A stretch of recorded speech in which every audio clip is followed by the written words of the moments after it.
ದೇಶದ ಅತಿದೊಡ್ಡ ಸಾರ್ವಜನಿಕ ವಲಯದ ಬ್ಯಾಂಕ್ ಆಗಿರುವ ಭಾರತೀಯ ಸ್ಟೇಟ್ ಬ್ಯಾಂಕ್ ತನ್ನೆಲ್ಲ ಗ್ರಾಹಕರಿಗೆ ಬಿಗ್ ಶಾಕ್ ನೀಡಿದೆ.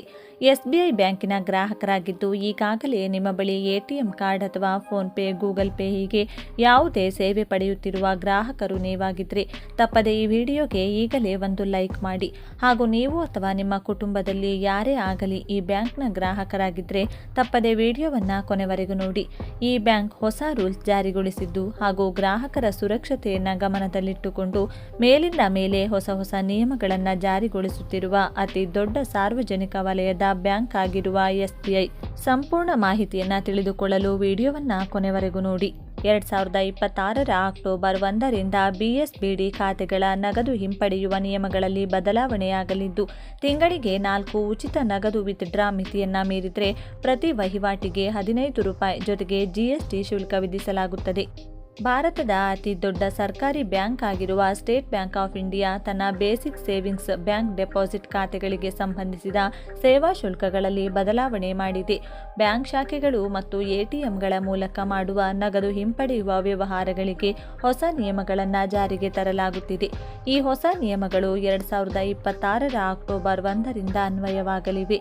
ಹೊಸ ನಿಯಮದ ಪ್ರಕಾರ ಗ್ರಾಹಕರು ಪ್ರತಿ ತಿಂಗಳು ಗರಿಷ್ಠ 4 ಉಚಿತ ನಗದು ಹಿಂಪಡೆಯುವ ವ್ಯವಹಾರಗಳನ್ನು ಮಾತ್ರ ಮಾಡಬಹುದು. ಈ ಮಿತಿಯನ್ನ ಮೀರಿದರೆ ಪ್ರತಿ ವ್ಯವಹಾರಕ್ಕೆ ₹15 ಶುಲ್ಕದ ಜೊತೆಗೆ ಜಿಎಸ್ಟಿ ವಿಧಿಸಲಾಗುತ್ತದೆ. ಈ ಹಿಂದೆ ಕೂಡ 4 ಉಚಿತ ವ್ಯವಹಾರಗಳ ನಂತರ ₹15 ಶುಲ್ಕ ವಿಧಿಸಲಾಗ್ತಿತ್ತು. ಆದರೆ ಆಗ ಡಿಜಿಟಲ್ ವ್ಯವಹಾರಗಳಿಗೆ ವಿನಾಯಿತಿ ಇತ್ತು. ಇದೀಗ ಆ ವಿನಾಯಿತಿ ಇರುವುದಿಲ್ಲ. ಅಂದರೆ ಬ್ಯಾಂಕ್ ಶಾಖೆ, ಎಟಿಎಂ ಮತ್ತು ಡಿಜಿಟಲ್ ವಹಿವಾಟುಗಳನ್ನು ಒಟ್ಟಾಗಿ ಪರಿಗಣಿಸಲಾಗುತ್ತದೆ. ಬೇಸಿಕ್ ಸೇವಿಂಗ್ಸ್ ಖಾತೆ ಎಂದರೇನು?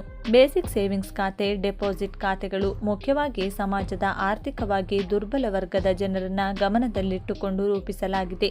ಯಾವುದೇ ಹೆಚ್ಚುವರಿ ಶುಲ್ಕದ ಹೊರೆಯಿಲ್ಲದೆ ಉಳಿತಾಯ ಮಾಡುವಂತೆ ಪ್ರೋತ್ಸಾಹಿಸುವುದು ಇದರ ಉದ್ದೇಶ. ಈ ಖಾತೆಯ ಪ್ರಮುಖ ಸೌಲಭ್ಯಗಳು: ಕನಿಷ್ಠ ಬ್ಯಾಲೆನ್ಸ್ ಕಾಯ್ದುಕೊಳ್ಳುವ ಅಗತ್ಯವಿಲ್ಲ, ಅಂದರೆ ಶೂನ್ಯ ಬ್ಯಾಲೆನ್ಸ್ ಇದ್ದರೂ ಶುಲ್ಕ ಇರುವುದಿಲ್ಲ. ಸಾಮಾನ್ಯವಾಗಿ ಚೆಕ್ ಬುಕ್ ಸೌಲಭ್ಯ ಇರುವುದಿಲ್ಲ. ಬ್ಯಾಂಕ್ ಶಾಖೆ ಅಥವಾ ಎಟಿಎಂ ಮೂಲಕ ನಗದು ಹಿಂಪಡೆಯಬಹುದು. ಖಾತೆದಾರರಿಗೆ basic RuPay ATM come debit card ನೀಡಲಾಗುತ್ತದೆ. ಬ್ಯಾಂಕ್ ಮತ್ತು ಎಟಿಎಂ ಸೇರಿ ತಿಂಗಳಿಗೆ 4 ಉಚಿತ ನಗದು ಹಿಂಪಡೆಯುವ ವ್ಯವಹಾರಗಳಿಗೆ ಅವಕಾಶವಿದೆ. ಬಿಎಸ್ಬಿಡಿ ಗ್ರಾಹಕರಿಗೆ basic RuPay ATM come debit card ಅನ್ನು ಯಾವುದೇ ಶುಲ್ಕವಿಲ್ಲದೆ ಉಚಿತವಾಗಿ ನೀಡಲಾಗುತ್ತದೆ. ಇದಕ್ಕೆ ವಾರ್ಷಿಕ ಶುಲ್ಕವೂ ಇರುವುದಿಲ್ಲ. ಇದಲ್ಲದೆ ಎನ್ಇಎಫ್ಟಿ ಮತ್ತು ಆರ್ಟಿಜಿಎಸ್ ಸೇರಿದಂತೆ ಎಲೆಕ್ಟ್ರಾನಿಕ್ ಪಾವತಿ ಮಾರ್ಗಗಳ ಮೂಲಕ ಹಣ ಠೇವಣಿ ಮಾಡುವುದಕ್ಕೂ ಶುಲ್ಕವಿಲ್ಲ. ಕೇಂದ್ರ ಅಥವಾ ರಾಜ್ಯ ಸರ್ಕಾರಗಳು ನೀಡುವ ಚೆಕ್ಗಳನ್ನು ಠೇವಣಿ ಮಾಡುವುದು ಅಥವಾ ವಸೂಲಿ ಮಾಡುವ ಸೇವೆಗಳು ಉಚಿತವಾಗಿವೆ. ನಿಷ್ಕ್ರಿಯವಾಗಿರುವ ಖಾತೆಗಳನ್ನು ಮತ್ತೆ ಸಕ್ರಿಯಗೊಳಿಸುವುದಕ್ಕೂ ಯಾವುದೇ ಶುಲ್ಕ ವಿಧಿಸಲಾಗುವುದಿಲ್ಲ. ಆದರೆ ಖಾತೆಯನ್ನು ಮುಚ್ಚುವ ಸಂದರ್ಭದಲ್ಲಿ ಶುಲ್ಕ ಅನ್ವಯಿಸಬಹುದು. ಎಸ್ಬಿಐನ ಹೊಸ ನಿಯಮಗಳ ಪ್ರಕಾರ ಬಿಎಸ್ಬಿಡಿ ಖಾತೆದಾರರು ಪ್ರತಿ ತಿಂಗಳು ಗರಿಷ್ಠ 4 ಬಾರಿ ಉಚಿತವಾಗಿ ನಗದು ಹಿಂಪಡೆಯಬಹುದು. ಆದರೆ ಒಂದು ತಿಂಗಳಲ್ಲಿ 4ಕ್ಕಿಂತ ಹೆಚ್ಚು ಬಾರಿ ನಗದು ಹಿಂಪಡೆದರೆ ಪ್ರತಿ ಹೆಚ್ಚುವರಿ ವಹಿವಾಟಿಗೆ ಬ್ಯಾಂಕ್ ₹15 ಸೇವಾ ಶುಲ್ಕವನ್ನು ವಿಧಿಸಲಿದೆ.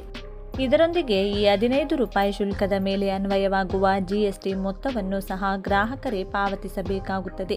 ಇದರಿಂದಾಗಿ ಪದೇ ಎಟಿಎಂ ಬಳಸುವ ಗ್ರಾಹಕರು ಹೆಚ್ಚುವರಿ ಹಣ ತೆರಬೇಕಾಗುತ್ತದೆ.